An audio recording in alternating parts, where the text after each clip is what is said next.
বাংলাদেশ সীমান্তে কাঁটাতারের বেড়া দিতে ৪৫ দিনের মধ্যে ভারতীয় সীমান্ত বাহিনীর হাতে জমি হস্তান্তরের অনুমোদন দিয়েছে পশ্চিমবঙ্গ সরকার।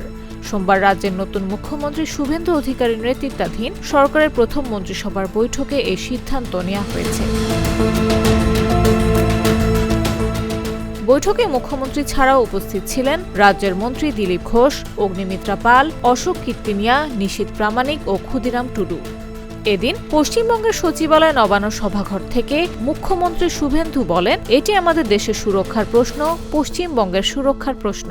তাই প্রথম দিনই আমরা বিএসএফ এর সীমান্ত সুরক্ষার জন্য জমি হস্তান্তর প্রক্রিয়া অনুমোদন দিলাম। তিনি বলেন, আজ থেকে জমি হস্তান্তরের প্রক্রিয়া শুরু হবে। ভূমি ও রাজস্ব সচিব এবং মুখ্য সচিবকে দায়িত্ব দেওয়া হলো। ৪৫ দিনের মধ্যে বিএসএফ এর প্রয়োজনীয় জমি হস্তান্তর সম্পূর্ণ করতে হবে।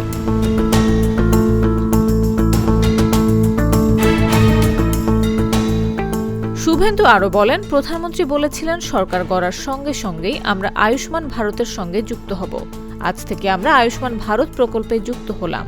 মমতা ব্যানার্জির সরকারের সময় যেসব সামাজিক প্রকল্প ছিল সেগুলো বাতিল হচ্ছে না বলেও জানান মুখ্যমন্ত্রী। তিনি জানান, আগে চালু থাকা সমস্ত প্রকল্প থাকবে, তবে অভারতীয় বা মৃত কেউ এই সমস্ত প্রকল্পের সুবিধা পাবেন না।